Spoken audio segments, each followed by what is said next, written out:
Hello friends, exam preparation में एक बार फिर से मैं प्रियंका आप सभी का स्वागत करती हूं। और आज डे वाइज सीरीज़ में हम लोग पढ़ेंगे parts of Indian constitution.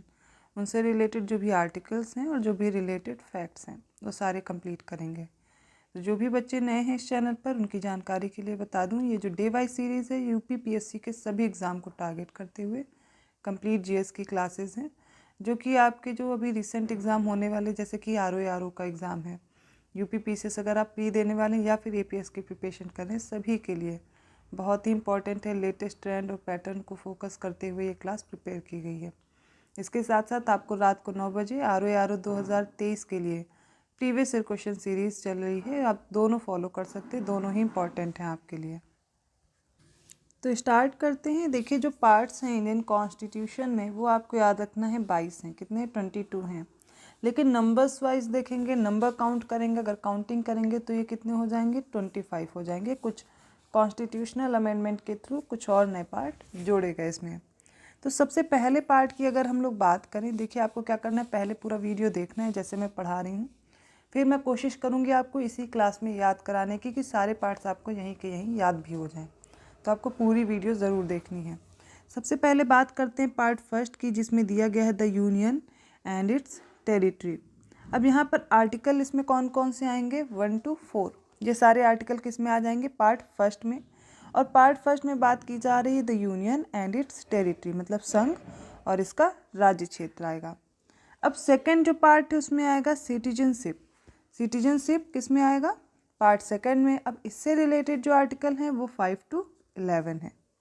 Third part आता है फंडामेंटल राइट्स, जहाँ पर आर्टिकल हो जाएंगे 12 to 35। फंडामेंटल राइट्स मीन्स जो मौलिक अधिकार हैं, सिटीजनशिप नागरिकता, ठीक है। फोर्थ जो पार्ट है वो है directive principle of state policy. यहाँ पर जो आर्टिकल होंगे वो 36 to 51 है। ये है राज्य के नीति निर्देशक तत्व, जो कि पार्ट 4 में आते हैं। अब बात करते हैं पार्ट 4A, जिसमें फंडामेंटल ड्यूटीज़ आती हैं, और इसके लिए जो आर्टिकल है वो है 51A। वैसे तो ये कॉन्स्टिट्यूशन जब बन करके रेडी हुआ तब पार्ट 4A नहीं था, बाद में ऐड होता है।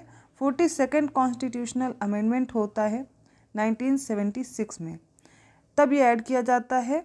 और इसकी जो रिकमेंडेशन करते हैं वो स्वर्ण सिंह कमेटी की रिकमेंडेशन होती है, जिसके थ्रू ऐड किया जाता है। 42nd कॉन्स्टिट्यूशनल अमेंडमेंट किया जाता है और 1976 में पार्ट 4A ऐड होता है। जब ये ऐड हुआ तब केवल 10 फंडामेंटल ड्यूटीज़ थी, लेकिन फिर से एक कॉन्स्टिट्यूशनल अमेंडमेंट होता है, जो 11th फंडामेंटल ड्यूटी है वो 2002 में ऐड की जाती है। अब ये 2002 में जब ऐड की जाती है 86th कॉन्स्टिट्यूशनल अमेंडमेंट होता है, ठीक है। तो टोटल जो आपसे अगर क्वेश्चन पूछा जाता है फंडामेंटल ड्यूटीज़ कितनी, तो आपको याद रखना है कितनी है। प्रेजेंट टाइम में 11 है, जब ऐड की गई थी तब 10 थी, और जब कॉन्स्टिट्यूशन बन करके रेडी हुआ तो फंडामेंटल ड्यूटीज़ नहीं थी, बाद में ऐड होता है, ठीक है। अब बात करते हैं पार्ट 5 की। किसकी? पार्ट 5 की। इसमें आ जाएगा द यूनियन गवर्नमेंट, ठीक है। इसमें क्या आएगा? संघ आता है। अब इसमें क्या क्या होगा, जैसे कि यहाँ पर वैसे आर्टिकल तो 52 से 151 तक सारे आर्टिकल आ जाएंगे, बट इसमें चैप्टर देखिए कौन कौन से हैं। जो पहला चैप्टर है द एग्जीक्यूटिव है, 52 से 78 यहाँ तक आर्टिकल इसमें ऐड होंगे। देन पार्लियामेंट है, पार्लियामेंट संसद में कौन कौन से आर्टिकल आएंगे? 79 to 122। अब देखिए लेजिस्लेटिव पावर्स ऑफ प्रेसिडेंट ये दी गई है आर्टिकल 123 में, और ये चैप्टर 3 है। चैप्टर 4 में आएगा द यूनियन जुडिशरी, जो कि 124 to 147 आर्टिकल तक इसमें ऐड होंगे। अब जो चैप्टर 5 है इसमें आएगा controller and audit general of India, जिसे आप कैग बोलते हो।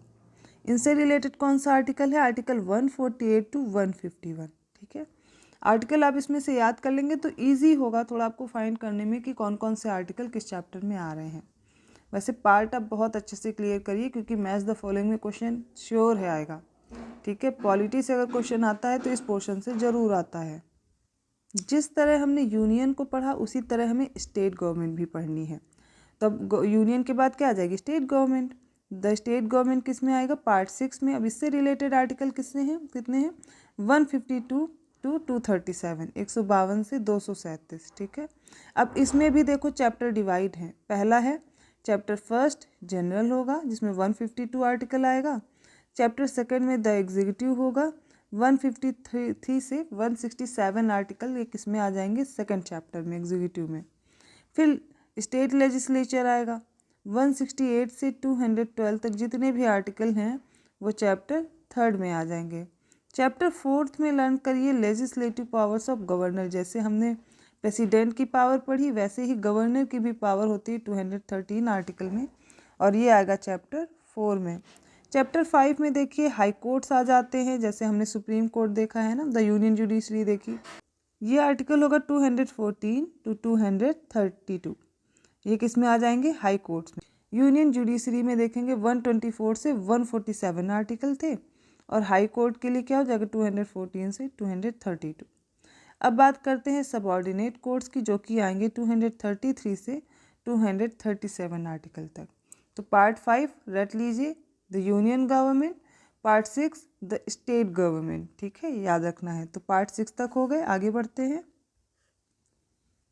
पार्ट 7 देखेंगे डिलीटेड है, the state in part B of first schedule. इसमें दिया गया था 238 आर्टिकल है और ये डिलीटेड है, हटा दिया गया था। पार्ट 8 याद करिए, द यूनियन टेरिटरीज। अब हमने देखो सबसे पहले क्या पढ़ा, यूनियन गवर्नमेंट पढ़ा, स्टेट गवर्नमेंट पढ़ा, उसके बाद अब क्या आ जाएगा, द यूनियन टेरिटरीज, ठीक है। अब संघ राज्य क्षेत्र आएंगे। इसमें क्या क्या होगा आर्टिकल 239 से 242। कुछ तो आपको यहीं अभी याद हो जाएंगे वीडियो देखने के टाइम, दोबारा रिवाइज करेंगे तो आपको लगभग प्रिपेयर हो जाएगा। एक दो बार आप देखते रहिए इसको, बार बार रिवाइज कीजिए, नहीं भूलेगा। इंपॉर्टेंट टॉपिक है इसलिए आपको छोड़ना नहीं है। अब देखिए पार्ट 9 है जो कि पंचायत से रिलेटेड है। इसके लिए आर्टिकल है 243 से 243O तक। अब ये जो ऐड किया गया ये 74th कॉन्स्टिट्यूशनल अमेंडमेंट होता है, इसके लिए म्यूनसिपैलिटीज़ के लिए, और 73rd होता है पंचायत के लिए। तो ये याद आपको रखना है कि 1992 में 73rd और 74th कॉन्स्टिट्यूशनल अमेंडमेंट आते हैं, जिनके थ्रू ये पंचायत और म्यूनसिपैलिटीज़ ऐड किए जाते हैं।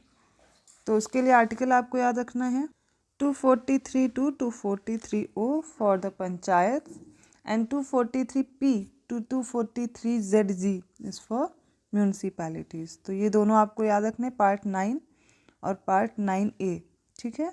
अब बात करते हैं पार्ट 9B की। इसमें क्या है, द कोऑपरेटिव सोसाइटीज़। इसके लिए आर्टिकल हैं 243ZS से 243ZT तक। देखिए ये भी बाद में ऐड होता है कोऑपरेटिव सोसाइटीज़, 97th अमेंडमेंट होता है 2011 में, जिसके थ्रू पार्ट 9B ऐड किया जाता है। अब बात करते हैं पार्ट 10 की। इसमें दिया गया है the scheduled and tribal areas. इससे रिलेटेड आर्टिकल हैं 244 टू 244A। पार्ट 11 में देखेंगे relations between the union and the states. ये किस में दिया गया है, आर्टिकल 245 से आर्टिकल 263। अब इसमें आप देखेंगे कौन कौन से चैप्टर हैं। सबसे पहले देखिए, पहला चैप्टर है लेजिस्लेटिव रिलेशंस, जिसके लिए आर्टिकल है 245 टू 255, 10 आर्टिकल्स इसमें आ जाएंगे। फिर चैप्टर आगे देखेंगे है एडमिनिस्ट्रेटिव रिलेशंस हैं, 246 से 263 सेकेंड हो जाएगा ये। पार्ट 12 में finance, property, contracts and suits दिए गए हैं। इससे रिलेटेड आर्टिकल है 264 टू 300A, मतलब इसमें दिया गया है वित्त, संपत्ति, संविदाएं और वाद। अब इसमें जो चैप्टर फर्स्ट है वो फाइनेंस के लिए और इससे रिलेटेड आर्टिकल है 264 टू 291। सेकेंड चैप्टर में बोरोइंग दी गई है, इसमें है आर्टिकल 292 टू 293। अब इसमें देखेंगे चैप्टर थर्ड में दिया गया property, contracts, rights, liabilities and obligations and suits, ये सारे किस में दिए गए 294 टू 300। चैप्टर 4 आ जाता है राइट टू प्रॉपर्टी और इससे रिलेटेड आर्टिकल है 300A। तो पार्ट 12 में आपको क्या याद रखना है, finance, property, contracts and suits. देखिए वैसे तो आपको पार्ट ही सबसे पहले याद करना है और पार्ट में कौन सा सब्जेक्ट आता है ये पता होना चाहिए। उसके बाद आप इससे रिलेटेड आर्टिकल देखेंगे और उनमें जो चैप्टर्स दिए गए हैं, ठीक है। तो सबसे पहला काम है आप क्या करेंगे, पार्ट और उनसे रिलेटेड सब्जेक्ट सबसे पहले प्रिपेयर करेंगे। नेक्स्ट है पार्ट 13, जिसमें दिया गया trade, commerce and intercourse with in the territory of India. अब इसका मतलब होता है कि भारत राज्य क्षेत्र के भीतर व्यापार, वाणिज्य और समागम, इससे रिलेटेड आर्टिकल है 301 टू 307। बात करते हैं पार्ट 14 की, और पार्ट 14 बहुत इंपॉर्टेंट है, बहुत बार पूछा गया। Services under the union and the states, इससे रिलेटेड आर्टिकल देखिए 308 टू 323। संघ और राज्यों के अधीन जो सेवाएं हैं वो सारी किस में आएंगी, आर्टिकल 40 में। अब इसमें चैप्टर देखिए, जैसे पहला चैप्टर है सर्विसेज, सेकेंड चैप्टर है पब्लिक सर्विस कमीशंस। तो सर्विसेज में आर्टिकल देखेंगे आएगा 308 टू 314, और पब्लिक सर्विस कमीशन में आएगा 315 टू 323। यहाँ तक हो गए पार्ट 14।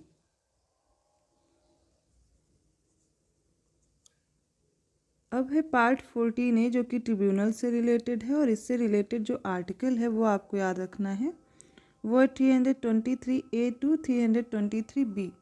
ट्रिब्यूनल देखिए, जब ओरिजिनली हमारा कॉन्स्टिट्यूशन रेडी हुआ तब इसमें नहीं था। 42nd कॉन्स्टिट्यूशनल अमेंडमेंट होता है 1976 में, जिसके थ्रू ट्रिब्यूनल्स ऐड किए जाते हैं। बहुत बार पूछा गया है, मैच द फॉलोइंग में पार्ट 14A ट्रिब्यूनल्स याद रखिए। फिर पार्ट 15 है फॉर इलेक्शंस, और इलेक्शंस के लिए देखिए जो आर्टिकल हैं वो 324 टू 329A तक दिए गए हैं। अब पार्ट 16 की बात करते हैं। Special provisions related to certain classes दिए गए 330 टू 342A तक। सर्टेन क्लासेस के लिए स्पेशल प्रोविजंस दिए गए हैं आर्टिकल 330 टू 342A और पार्ट 16 में। Part 17 is related to official languages. अब इसमें कौन कौन सी लैंग्वेज आएंगी, language of the union chapter 1 में, रीजनल लैंग्वेजेस चैप्टर 2 में, language of the Supreme Court, High Courts and so on ये चैप्टर 3 में है, और चैप्टर 4 में स्पेशल डायरेक्टिव्स दिए गए हैं। तो ऑफिशियल लैंग्वेज के लिए पार्ट 17 है आर्टिकल 343 टू 351A। तो चैप्टर 1 जो कि लैंग्वेज ऑफ यूनियन है उसके लिए आर्टिकल है 343 टू 344। रीजनल लैंग्वेजेस के लिए जो आर्टिकल है वो 345 टू 347 में दी गई है। 348 टू 349 में जो लैंग्वेजेस हैं वो सुप्रीम कोर्ट की, हाई कोर्ट की और बाकी लैंग्वेजेस हैं। इसके साथ साथ स्पेशल डायरेक्टिव्स दिए गए हैं 350 टू 351 तक। अब बात करते हैं इमरजेंसी प्रोविजंस की।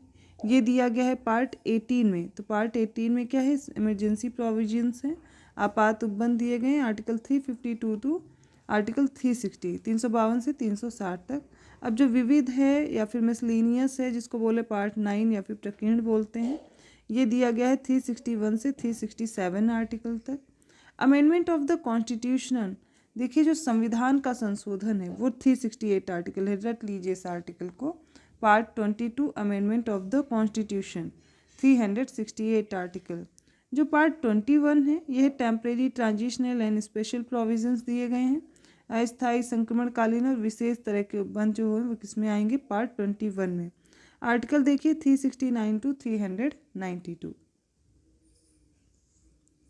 अब पार्ट 22 देखिए। पार्ट 22 में short title, commencement, authoritative text in Hindi and repels, ये सारे इसमें दिए गए हैं 393 टू 395। तो ये 22 पार्ट्स हो गए, नंबर्स में 25 हैं। अब देखिए इनको याद कैसे करना है। देखिए अभी कुछ तो यहीं प्रिपेयर हो जाने हैं। आपको कैसे याद रखना है, सबसे पहले हम बात करेंगे जहाँ हम रहते हैं, ठीक है। जो फर्स्ट नीड होती है हम लोग की, तो हम लोग को एक घर चाहिए होता है, हम लोग कहाँ रहते हैं, और उसमें उसकी बात की जा रही। तो पार्ट फर्स्ट में वही हमारा यूनियन और उसकी टेरिटरी आ जाएगी, संघ और उसका राज्य क्षेत्र आएगा। अब जब हम कहीं पर रह रहे होंगे तो वहाँ पर हमें सिटीजनशिप चाहिए, हमारी नागरिकता आएगी पार्ट 2 में। अब जब नागरिकता भी मिल गई तो कुछ हमारे अधिकार भी हैं जहाँ पर हम रह रहे हैं। तो सबसे पहले एक राज्य क्षेत्र होगा, फिर नागरिकता आएगी। नागरिकता मिलने के बाद हमारे कुछ अधिकार होंगे, हमारे कुछ राइट्स होंगे। पार्ट 3 याद कर लीजिए। देखिए कुछ राइट्स ऐसे हैं जो बहुत कंपलसरी हैं, कुछ राइट्स ऐसे होंगे जो इतने नेसेसरी नहीं होंगे, वो हम किस में रख लेते हैं, पार्ट 4 में, डायरेक्टिव प्रिंसिपल्स में। अब देखिए पार्ट 4A में क्या होगा, कुछ हमारी ड्यूटीज़ भी तो होंगी, जहाँ पे हम रह रहे हैं उसके लिए हमारी कुछ ड्यूटीज़ भी होंगी, वो किस में आ जाएंगी, पार्ट 4A में। अब इसके बाद जहाँ पर हम रह रहे हैं यहाँ पर अब गवर्नमेंट की नीड पड़ेगी ना, तो पार्ट 5 में आपको गवर्नमेंट रखनी है। पार्ट 6 में आगे बढ़ेंगे। अब गवर्नमेंट में कौन कौन आएगा आपको ये याद रखना है। यूनियन गवर्नमेंट में executive, parliament, legislative power of president, ये याद रखना है। The union judiciary, controller and audit general of India, ये तो हो गया। अब इसके बाद आपको स्टेट गवर्नमेंट याद रखनी, मतलब गवर्नमेंट में लेवल याद रखिए। पहले तो यूनियन गवर्नमेंट, फिर पार्ट 6 में स्टेट गवर्नमेंट। स्टेट गवर्नमेंट के बाद अब देखिए 7th पार्ट तो हटा दिया गया, डिलीट कर दिया गया। पार्ट 8 में आ जाइए। इसके बाद यूनियन टेरिटरीज आ जाइए, इसका भी छोटा पार्ट आइए, पंचायत, म्यूनसिपैलिटीज़ और कोऑपरेटिव सोसाइटीज़। 9B तक हम लोग पहुँच गए। ऐसे ही रिलेट करिए, याद तो करना ही पड़ेगा आपको, और कोई ऑप्शन नहीं है। अब पार्ट 10 में आएगा जब कोऑपरेटिव सोसाइटीज़ हो गए। अब कुछ एरियाज़ होंगे जो स्पेशल होंगे, जैसे कि scheduled and tribal areas, part 10 में आएंगे। पार्ट 11 में आप देखेंगे अब क्या होगा, रिलेशन होगा, मतलब सेंटर और स्टेट के बीच में, यूनियन और स्टेट के बीच में जो रिलेशन है अब वो मेंटेन किया जाएगा। तो किस में आएगा, पार्ट 11 में। अब देखिए पार्ट 12 में जैसे ही हम पहुँचेंगे सब कुछ ठीक है, आपस में रिलेशन भी अच्छा हो गया स्टेट और यूनियन का। आप कुछ फाइनेंस की, पैसे की भी तो बात कर ली जाए, वो किस में आएगी, पार्ट 12 में आएगी। पार्ट 13 में आप देखेंगे कुछ अब पैसे आए तो भाई ट्रेड, कॉमर्स, इंटरकोर्स होगा, ये सब कोई भी टेरिटरी ऑफ इंडिया में, तो फिर वो क्या हो जाएगा, पार्ट 13 में आएगा। अब देखिए पैसे की भी बात हो गई और ट्रेड की बात होगी, उसके बाद कुछ सर्विसेज आ जाएंगी, ठीक है, वो किस में आएंगी, पार्ट 14 में। पार्ट 14A में कुछ ट्रिब्यूनल्स ऐड कर लीजिए। अब देखिए यहाँ पर सारी चीज़ें अच्छी चल रही थी, लेकिन गवर्नमेंट बनाने के लिए भी तो इलेक्शन कराने पड़ेंगे ना, तो पार्ट 15 में इलेक्शन हो गया। इलेक्शन के बाद अब कुछ लोगों को स्पेशल प्रोविजंस हैं, कुछ स्पेशल क्लासेस को स्पेशल प्रोविजंस दिए जाएंगे, किसमें, पार्ट 16 में, ठीक है। इसके बाद लैंग्वेज पे अब हम लोग काम करेंगे, क्या आ जाएगी, लैंग्वेज, पार्ट 17। लैंग्वेज के बाद कुछ ऐसी चीज़ें, ऐसी घटनाएं भी हो सकती हैं जिसके लिए हमें इमरजेंसी प्रोविजंस बनाने पड़ेंगे, पार्ट 18। पार्ट 18 के बाद मिसलेनियस, और उसके बाद आपको कॉन्स्टिट्यूशन में अमेंडमेंट याद रखना है। फिर ये लास्ट के आप आसानी से याद कर सकते हैं, आप भी कोई ट्रिक बना करके इनको आसानी से याद कर सकते हैं। जैसे पार्ट आप देखेंगे 18 में इमरजेंसी प्रोविजंस हैं, फिर 19 में मिसलेनियस है, पार्ट 20 में अमेंडमेंट ऑफ द कॉन्स्टिट्यूशन है, पार्ट 21 में temporary, transitional and special provisions हैं, और फिर इसमें शॉर्ट टाइटल वगैरह जो भी कमेंसमेंट है पार्ट 22 में है। तो इस तरीके से हमने इंडियन कॉन्स्टिट्यूशन के सारे पार्ट्स क्लियर किए हैं, सारे याद किए हैं। आपको बहुत ज़्यादा टाइम इसमें नहीं लेना है और कंफर्म है यहाँ से क्वेश्चन आना ही है। तो इस टॉपिक को बिल्कुल भी मत छोड़िए, बहुत अच्छे से प्रिपेयर करिए। मैंने कोशिश की आपको समझाने की, कब कौन सा अमेंडमेंट हुआ, कैसे ऐड हुए हैं ये जो पार्ट्स हैं, और उसके अलावा आपको सारे सब्जेक्ट्स, मतलब किस पार्ट में क्या आता है। 22 ही है, कोई बहुत ज़्यादा नहीं है जो आपको डिफ़िकल्ट हो याद करने में। डेली 1-2 बार भी अगर वीडियो रिपीट करके देख लिया ना तो भी याद हो जाने हैं। तो ये हो गए इंडियन कॉन्स्टिट्यूशन के पार्ट्स। नेक्स्ट पार्ट का जो भी इसका आएगा उसमें हम लोग शेड्यूल जो है इंडियन कॉन्स्टिट्यूशन की, और आर्टिकल्स मैंने कुछ करा दिए हैं डे वाइज सीरीज़, जो भी बच्चे फॉलो कर रहे हैं उन्हें पता होगा। अभी कुछ हमें कराने बाकी हैं, वो भी मैं धीरे धीरे कराती रहूँगी। तो अगर वीडियो अच्छा लगा तो प्लीज़ लाइक कीजिए, चैनल को सब्सक्राइब कीजिए। ऐसे ही और वीडियोज़ के लिए आपको बेल आइकन प्रेस करना है, जिससे नोटिफिकेशन आसानी से मिलता रहे। इसके साथ साथ आपको previous year question series follow करनी है, जिससे आपको पता चलेगा कि इन टॉपिक से क्वेश्चन कैसे आते हैं। तो आगे के क्वेश्चन के लिए प्रिपेयर रहने के लिए आपको डे वाइज सीरीज़ फॉलो करनी है, साथ में आपको ये क्लासेस जो आ रही हैं प्रीवियस ईयर क्वेश्चन की वो भी फॉलो करनी। बहुत जल्दी टेस्ट सीरीज़ शुरू कर रहे हैं हम लोग। तो मिलती हूँ मैं नेक्स्ट क्लास में, तब तक के लिए थैंक यू।